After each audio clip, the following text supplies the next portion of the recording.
परम शांति, बेहद की परम महाशांति है। आज हम साखी दीदी के एक जो वीडियो है, जो उनका ऑनलाइन क्लास है, जिसमें उन्होंने जो पतंजलि योग सूत्र के ऊपर व्याख्या किए हैं, हम उसकी थोड़ा आलोचना करेंगे, चर्चा करेंगे। वो बहुत ही इम्पोर्टेंट है और उसके बारे में अव्यक्त वाणी में जो हमारे बेहद की ज्ञान में उसका क्या महत्व है, उसको हम समझेंगे तो हमारे पुरुषार्थ में वो बहुत मदद करेगा। और ये जो वीडियो है, इसमें पहले जो हाफ में है वो साखी दीदी की जो वीडियो है वो डायरेक्ट है, क्योंकि वो जो योग सूत्र की जो इवेंट बताए हैं, जो तथ्य है, उसको पहले सुन लीजिए। फिर जो मैं व्याख्या कर रहा हूँ, उसकी जो चर्चा कर रहा हूँ, उसको सुनेंगे तो बहुत ही अच्छा लगेगा।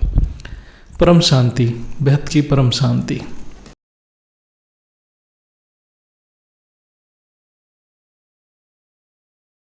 वाले हैं उसके बारे में, पतंजलि योग सूत्र का उद्भव से जुड़ी एक अनोखी कथा। तो सुनिए, बहुत सुंदर है। आपने सुनी है तो भी सुनिए, नहीं सुनी तो ध्यान से सुनिए।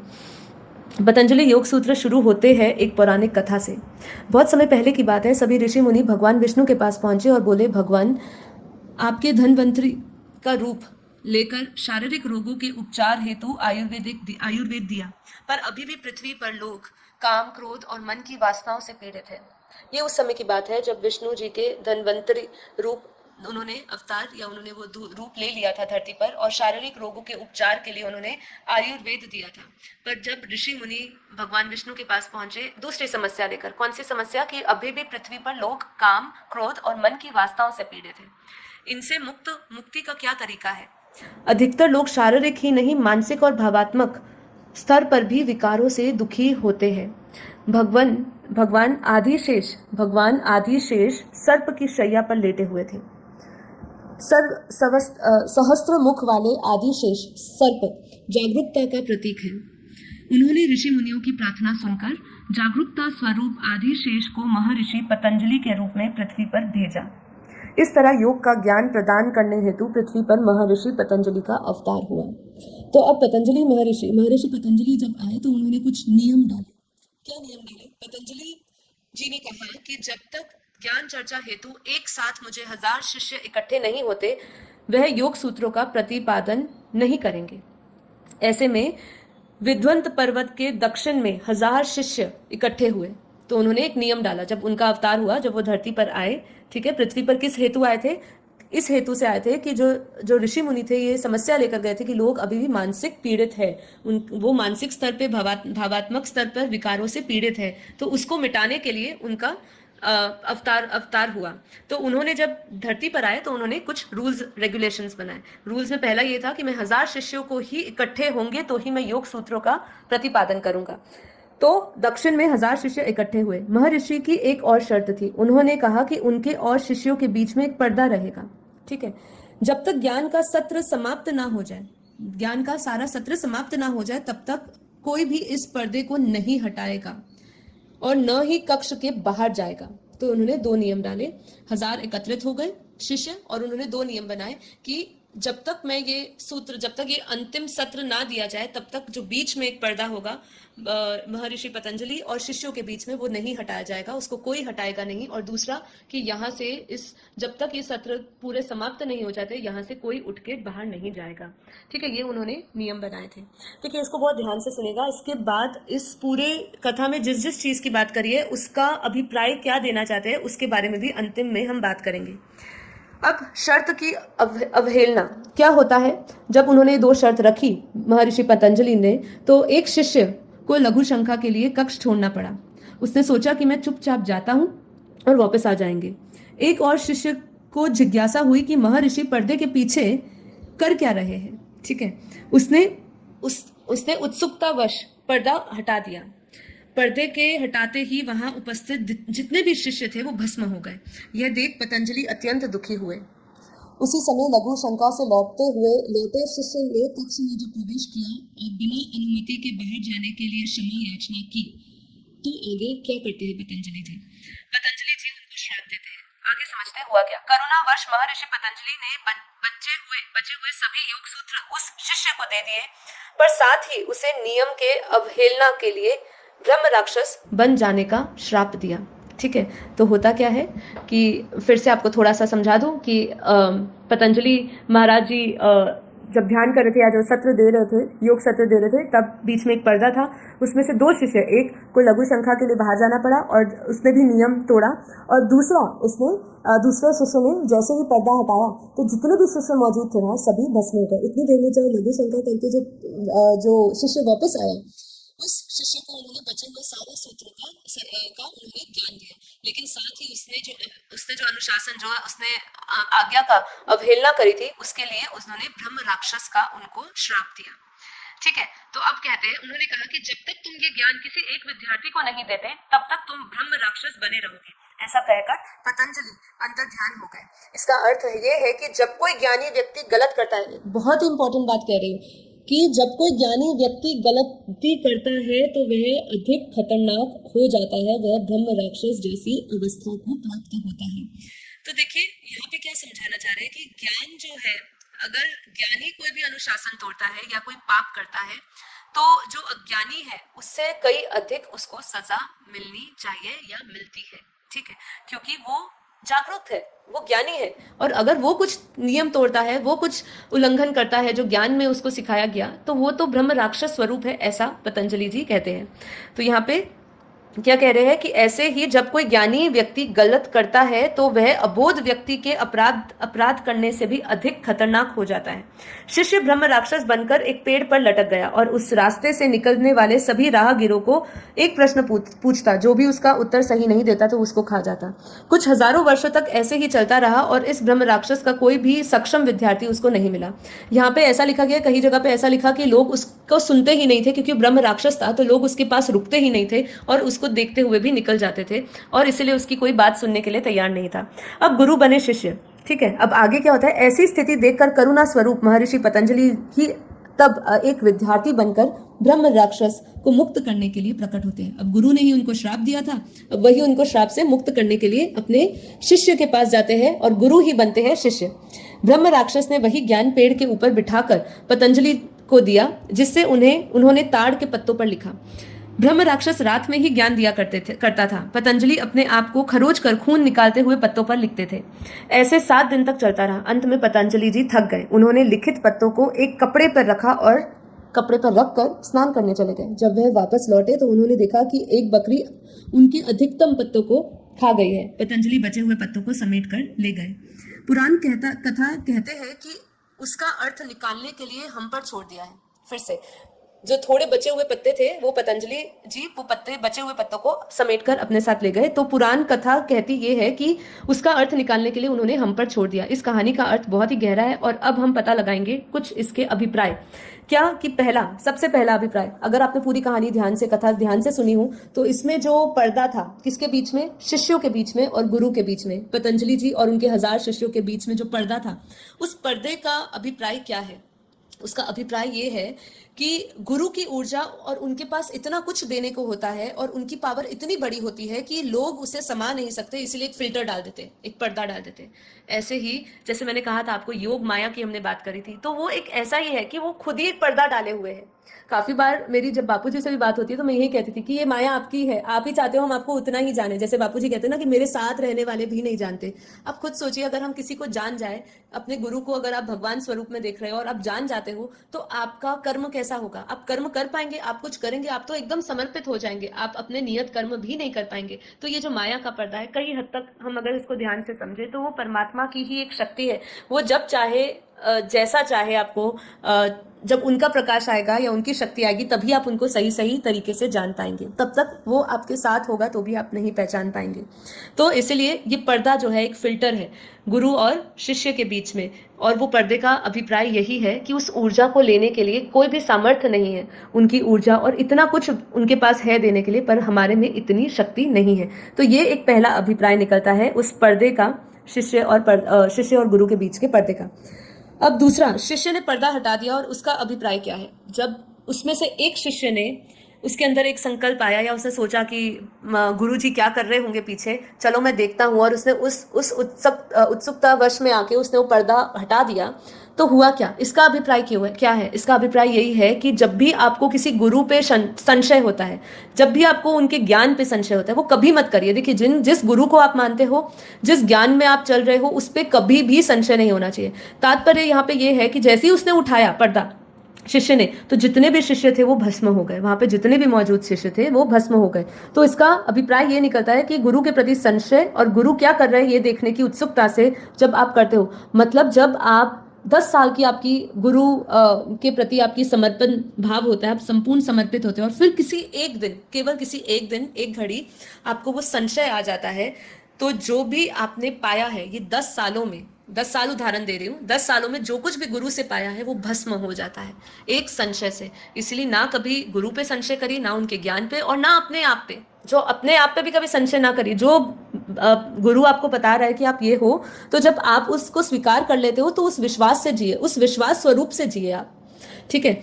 दूसरा, उसको ब्रह्म राक्षस ही क्यों बनाया? जब उसमें से एक जो शिष्य था, जो वहां से उठ के चला गया था, और फिर जब वो वापस आया तो उसको श्राप दिया, उसको सारे बचे हुए योग सत्र का ज्ञान तो दिया ही दिया, लेकिन उसको क्या किया, साथ ही साथ उसको ब्रह्म राक्षस दिया, बनाया। उसको ब्रह्म राक्षस क्यों बनाया? साधारण राक्षस क्यों नहीं बना दिया, ब्रह्म राक्षस ही क्यों बनाया? इसीलिए उसका अभिप्राय यही है, उसका समझाना यही है, वो यही चाहते हैं कि जो ज्ञानी है उसको जो अपराध, उसके अपराध की जो उसको सजा मिलती है वो काफी खतरनाक और भयानक मिलती है, इसलिए उसको ब्रह्म राक्षस बनाया, साधारण राक्षस नहीं बनाया, ठीक है। इसके सिवा क्यों पतंजलि ने अपने ही शिष्य के ही शिष्य बने? तो यहाँ पे एक बहुत सुंदर बात एक और आती है कि देखिए, गुरु ने शिष्य को ज्ञान दिया, फिर उसको श्राप मिला, फिर उसके बाद वो ब्रह्म राक्षस बना, फिर उन्होंने, पतंजलि जी खुद ही शिष्य बन के अपने ही शिष्य के पास गए। तो यहाँ पे तात्पर्य ये है कहने का कि आपको जो ज्ञान देने की जो समझ, ज्ञान देने की जो शक्ति आती है वो भी गुरु कृपा से ही आती है। अगर वो ब्रह्म राक्षस में उसको सभी बचे हुए सूत्रों का ज्ञान नहीं दिया होता तो वो कैसे सुना पाता? तो यहाँ पे कृपा है ना, जो कृपा है वो परमात्मा की होती है, तभी जाके आप ये सब कर सकते हो। तो यहाँ पे इसका अभिप्राय यही है कि गुरु कृपा के बिना कुछ नहीं संभव। मतलब आपने ज्ञान प्राप्त किया, ठीक है, अगर आप ज्ञान ले लिया आपने, लेकिन वो भी कृपा से लिया आपने, गुरु की कृपा से मिला, लेकिन उसके बाद एक और ट्विस्ट आता है। ट्विस्ट क्या आता है? जब पतंजलि जी उसको लिख रहे होते हैं, तो जब वो विश्राम करते हैं या वो स्नान करने जाते हैं, तो पीछे से आई हुई बकरी उनके सारे कुछ पत्ते, अधिकतम पत्ते खा लेती होती है जिसपे उन्होंने सत्र लिखे होते हैं। तो अब आप सोचिए कि यहाँ बकरी की क्यों बात करी? अगर हम कहें घास और पत्ते खाने वाले और भी जानवर है, गाय है, हिरन है, बहुत सारी चीजें होती है, लेकिन उन्होंने क्यों सिर्फ बकरी की बात करी? क्योंकि मैं करने वाली बकरी होती है, ठीक है। तो जब अगर आपको गुरु कृपा आ भी गई, लेकिन आप जब तक अपना मैंपन नहीं खत्म करते, मैं देने वाला हूं, मुझे ये ज्ञान है, ठीक है, जब तक मैं और मेरेपन से आप नहीं हटते, तब तक वो ज्ञान भी नहीं टिकता है। तो यहाँ पे एक बहुत सुंदर बात कह रही हूँ, वो ध्यान से सुनिएगा, इसको बांध लीजिएगा। ये बेहद के ज्ञान में भी लागू होती है कि ज्ञान क्या है? जो पत्ते पर लिखता है वो तो खो जाता है। उन्होंने पत्तों पे ज्ञान लिखा ना, वो तो खो गया, वो तो बकरी खा गई, ठीक है। जब तक उसे चेतना में नहीं उतारा जाए तब तक वो ज्ञान नहीं है। जब तक उस ज्ञान को आपने उतारा नहीं, धारण नहीं किया, तब तक वो ज्ञान बना ही नहीं। तब तक आपने सिर्फ उसको लिखा। आप बापूजी की वीडियो सुनते हो, रोज लिख रहे हो, उसके नोट्स बना रहे हो, लेकिन उस पर अमल नहीं किया, ठीक है, अमल नहीं किया, उस ज्ञान को अपने भीतर नहीं उतारा, तो वो ज्ञान है ही नहीं, ज्ञान पहुंचा ही नहीं आपके अंदर, ठीक है। इसीलिए यहाँ पे जो ये कथा थी उससे हम क्या क्या सीखते हैं कि पर्दे को उठाते ही सारे शिष्य भस्म क्यों हो जाते हैं, इसका भी उत्तर मिला। महर्षि पतंजलि के बिना कुछ बोले, हाँ एक चीज बहुत इंपॉर्टेंट थी यहाँ पे, एक चीज ये भी कह जाते हैं कि जब शिष्य और पतंजलि महाराज जी जब ज्ञान दे रहे थे तो उनके बीच में पर्दा था, लेकिन वो जो ज्ञान दे रहे थे शिष्यों को वो बिना शब्द का ज्ञान था, मतलब शब्द उनके नहीं थे। तो वो उनकी एक ऊर्जा थी, वो उनकी एक शक्ति थी कि वो संकल्पों से दे रहे थे वो ज्ञान। ये उस समय की बात बता रहे हैं वो, कि शिष्य और जो गुरु के बीच में संवाद हो रहा था, ज्ञान के सूत्रों का आदान प्रदान हो रहा था, वो शब्दों के रूप में नहीं हो रहा था, शब्द नहीं थे उनमें, ठीक है। और दूसरा कि कैसे हम पर्दे का महत्व भी समझते हैं, ये सब चीज़ों का हमने अभिप्राय समझा, और बकरी का भी अभिप्राय समझा कि यहाँ पे बकरी क्या है, मैं करने वाले, वो भी परमात्मा की कृपा मिल जाती है, उन पर कृपा बरस भी जाती है, लेकिन फिर वो उसको होल्ड नहीं कर पाते, वो कृपा को बरकरार नहीं रख पाते। क्यों नहीं रख पाते? उनका अहंकार बीच में आ जाता है। इसलिए अहंकार ही पतन की जड़ है। इसी के साथ हमारी ये अनोखी कथा खत्म होती है। अगर आपने नहीं सुनी हो तो आपने आज सुन लिए, तो आपको अच्छा लगा हो तो इस वीडियो को लाइक करिए, और आज योगा इंटरनेशनल डे के दिन सभी कुछ अपने नियम अनुशासन बनाइए, और आज के लिए नहीं, लंबे समय के लिए, जब तक हम इस धरती लोक पर है और जब तक हमें अपने एक जागरूक अवस्था में रहकर अपने हर एक कर्म करिए, ठीक है। कर्मों में अपनी कुशलता लाइए, कर्मों में कुशलता ही योग है, ऐसा बताया है। परम शांति, बेहद के बेहद की परम परम परम महाशांति, महाशांति। साखी दीदी जी ने जो योग सूत्र की चर्चा की है उसका बहुत गहरा अर्थ है। ये बात बेहद की ज्ञानी को समझना चाहिए, क्योंकि अव्यक्त वाणी को जब तक आत्मा वेद शास्त्र के हिसाब से नहीं समझेंगे और बाप की साकार रूप को नहीं जान पाएंगे, वो चाहे कितना भी पुरुषार्थ कर ले, वो स्व परिवर्तन कर नहीं सकता है। ये वीडियो को बीके के ज्ञानी आत्माओं को भी देखना चाहिए, यदि वो साकार में बेहद की बाप को मिलना चाहते हैं तो।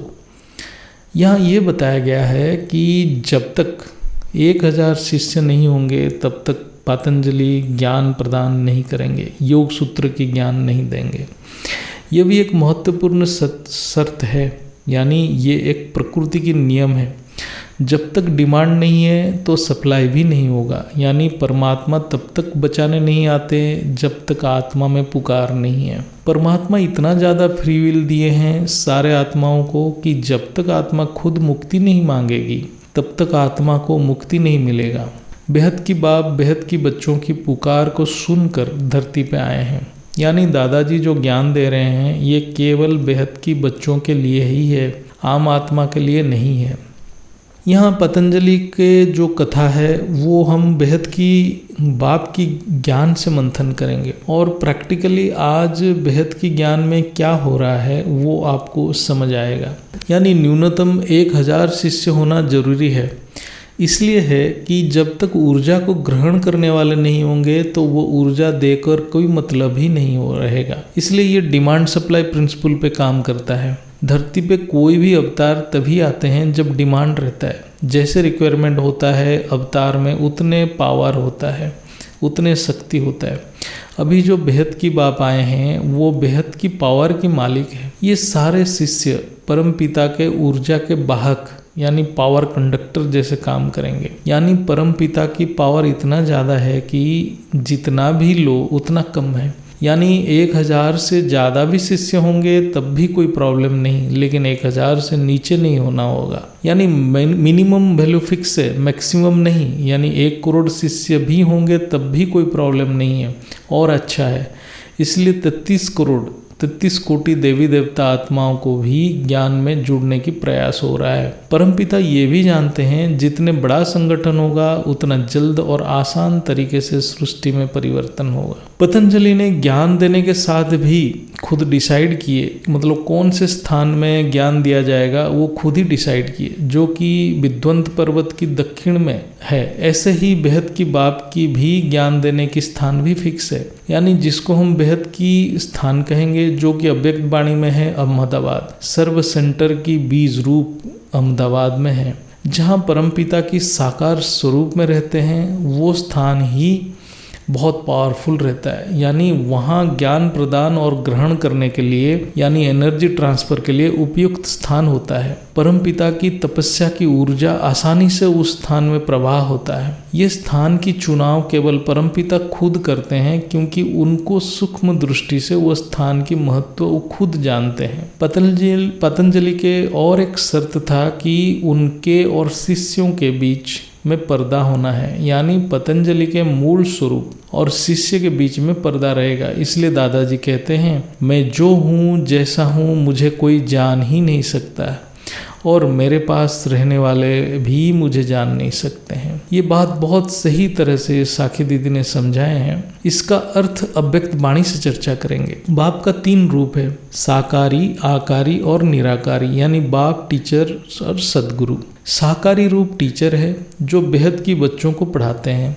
आकारी रूप बाप है जो सूक्ष्म रूप में बच्चों को प्रोटेक्शन देते हैं, यानी पालना देते हैं। अंत में सदगुरु के रूप जो कि भावातीत गुणातीत है, वो संपूर्ण निराकारी साखी स्वरूप है जो मुक्ति और जीवन मुक्ति की कार्य करवाते हैं। जब बाप सदगुरु के रूप में रहते हैं वो अनंत शक्ति को धारण करते हैं और साखी दृष्टा बन जाते हैं। तब समय टीचर बन जाता है। बाप साकार सृष्टि की अनुभूति लेते हैं, इसलिए साकार शरीर में आते हैं और ज्ञान देते हैं, क्योंकि वो साकार सृष्टि की प्रॉब्लम को समझ के बच्चों को उसी हिसाब से ज्ञान देते हैं जैसे बच्चे समझ सकें और ज्ञान को धारण कर सकें। वो बहुत सहज रीति से बेहद की ज्ञान को समझाते हैं, जैसे कि साकार सृष्टि में कर्म बंधन में फंसे हुए बच्चे ज्ञान को समझ सकें। इसलिए टीचर का पाठ साकार में ही होता है। बिना साकार पाठ के ज्ञान बच्चों को दिया नहीं जा सकता। आकारी रूप में हर बच्चे को प्रोटेक्शन देते हैं, जो कि बाप का पाठ है। यानी बाप और टीचर के रूप में ज्ञान और पालना देते हैं, तब तक वो बच्चों को माफी मिलता है,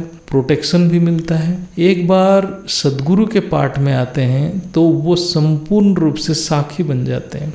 यानी बाप और टीचर के पाठ में बच्चों के साथी हैं, लेकिन सदगुरु के पाठ में साखी बन जाते हैं। साकार में यानी टीचर के पाठ में वो एक साधारण मनुष्य के शरीर में जितने ऊर्जा चाहिए उतने धारण करते हैं और उस समय वो केवल ज्ञान देते हैं। लेकिन सदगुरु के पाठ में वो अनंत ऊर्जा के स्रोत बन जाते हैं, तब समय टीचर बनता है। इसलिए बेहद की बाप की अनंत ऊर्जा और बच्चों के बीच में एक पर्दा रहता है। जब तक बच्चा यानी शिष्य संपूर्ण रूप से ज्ञान धारण ना कर ले और ज्ञान स्वरूप ना बन जाए, तब तक बाप की मूल स्वरूप प्रत्यक्ष नहीं होता है। यदि बिना ज्ञान स्वरूप बने आत्मा बेहद की ऊर्जा के सामने आ जाएगा तो वो मुक्त हो जाएगा। इसलिए परिवर्तन भी स्टेज वाइज हो रहा है, यानी पहले बाप ज्ञान दे रहे हैं, फिर थोड़ा थोड़ा पावर डाल रहे हैं। इस प्रकार आत्मा बेहद की कला में जाने से पहले बहुत सारे लेवल और टेस्ट पार करना पड़ता है, तो आत्मा के अस्तित्व रहेगा ही नहीं, क्योंकि हर आत्मा की कैटेगरी अलग है। यानी stage wise level wise power दे दे के आत्मा को ऊपर की ओर लिया जाता है, क्योंकि हर आत्मा का कैटेगरी अलग है। तो जरूरत से ज़्यादा पावर मिलेगा तो आत्मा मुक्त हो जाएगा। तो ये एक प्रोसेस है। यहाँ और एक इम्पोर्टेंट पॉइंट है, पतंजलि अपने शिष्यों को शब्द से ज्ञान नहीं देते थे। ज्ञान शब्द से नहीं मिलता, इसका विश्लेषण योग दर्शन में ही है। बापूजी जो ज्ञान दे रहे हैं और जो हमारे कर्ण इंद्रिय जो सुन रहा है वो केवल एक शब्द है, यानी बैखारी शब्द, यानी स्थूल शब्द, यानी मैकेनिकल वाइब्रेशन है। ज्ञान इससे भी गहरा है। ये शब्द इंद्रियों द्वारा मन में प्रवेश करता है और फिर बुद्धि में मनन होता है, फिर जो अंतकरण में बोध होता है वो असल में ज्ञान है। यानी जो बैखारी शब्द है वो मध्यमा में कन्वर्ट होता है, फिर कारण शरीर में पश्यंती शब्द बनता है और वही शब्द आत्मा में पराज शब्द के रूप में ग्रहण होता है। यानी जब बुद्धि में वो शब्द ग्रहण होता है तभी अंतकरण में वो शब्द यानी वाइब्रेशन यानी ऊर्जा को धारण करता है, वो ज्ञान है। इसलिए बापूजी बोलते हैं मैं जो ज्ञान दे रहा हूँ, जो बेहद की ज्ञान दे रहा हूँ, वो बेहद की ज्ञान की 0.0000001% है। हम जो समझते हैं वो उसके भी 0.0000001% है। यानी ज्ञान मंथन से जो बोध होता है वो ज्ञान है, स्थूल शब्द से परे ज्ञान है। यानी परमपिता और बच्चों के बीच ज्ञान का माध्यम भी अति सूक्ष्म संकल्प यानी वाइब्रेशन ही है, स्थूल शब्द नहीं है। इसलिए हर आत्मा एक ही ज्ञान को अलग अलग रूप में समझता। यानी आत्मा में जितना पावर है इतना ज्ञान इमर्ज होगा। ज्ञान का बोध होना यानी ज्ञान इमर्ज होना, यानी स्मृति प्राप्त करना, यानी बुद्धि निश्चय होना है।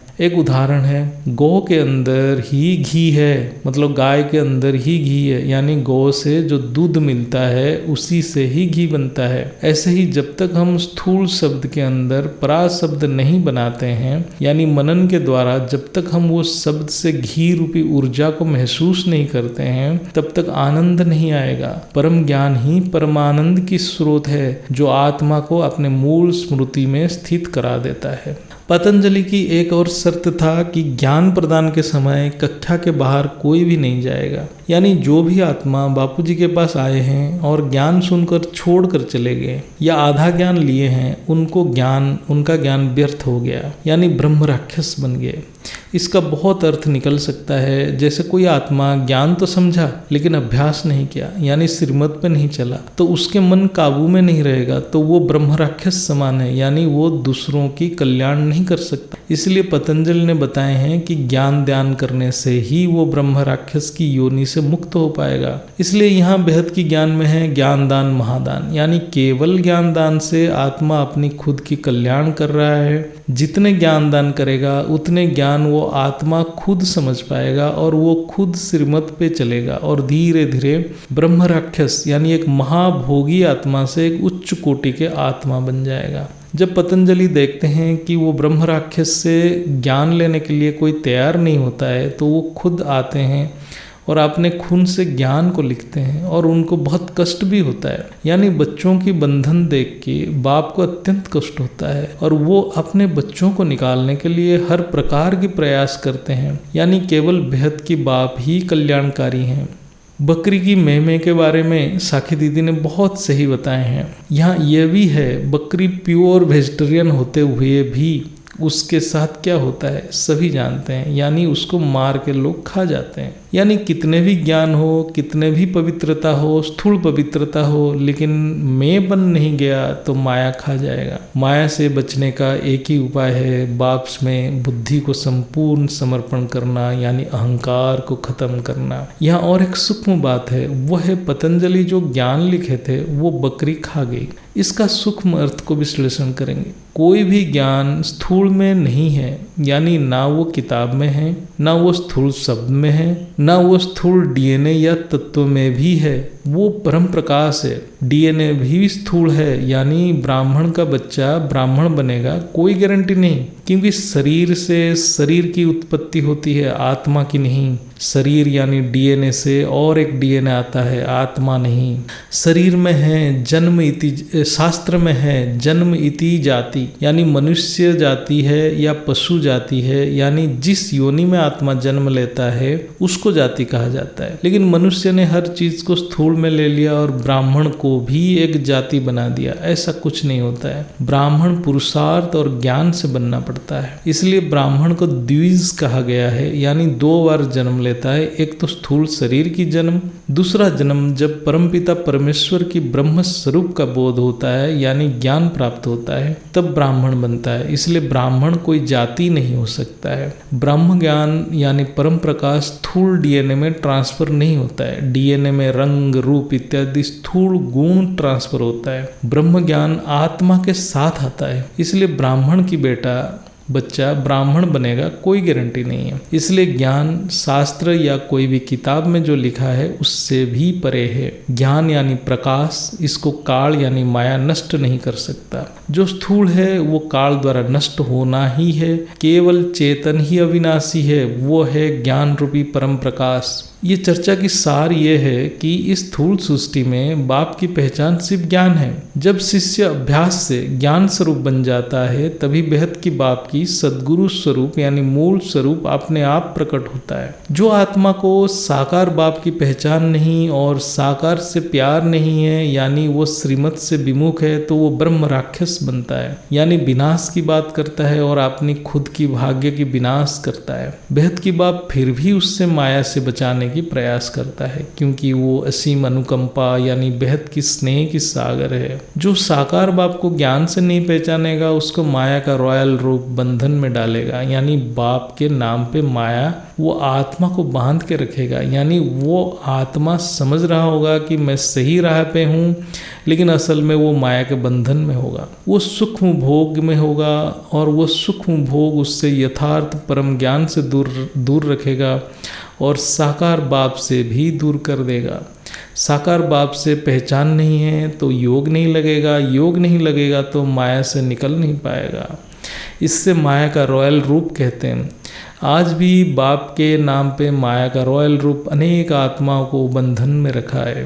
आज भी 5000 साल की ड्रामा में आत्माएं फंसे पड़े हैं। जब तक वेद शास्त्र की ज्ञान को नहीं समझेंगे और विज्ञान को भी तर्क से उपयोग नहीं करेंगे, तब तक अव्यक्त वाणी के सम्यक यानी यथार्थ अर्थ को समझ नहीं पाएंगे। वेद शास्त्र आटे में नमक बराबर तो है, लेकिन बिना नमक की रोटी के एक छोटी सी टुकड़ा भी अंदर नहीं जाता। इसलिए संपूर्ण ज्ञान को पूर्ण रूप से यानी यथार्थ रूप से नहीं समझेंगे तो आत्मा साकार बाप तक पहुंच ही नहीं सकती और माया के रॉयल रूप में फंस जाएंगे, यानी सुख समृद्धि ऐश्वर्य बाप से आत्माओं को दूर कर देगा। परम शांति बेहद के बेहद की परम परम परम महाशांति है, महाशांति है, महाशांति।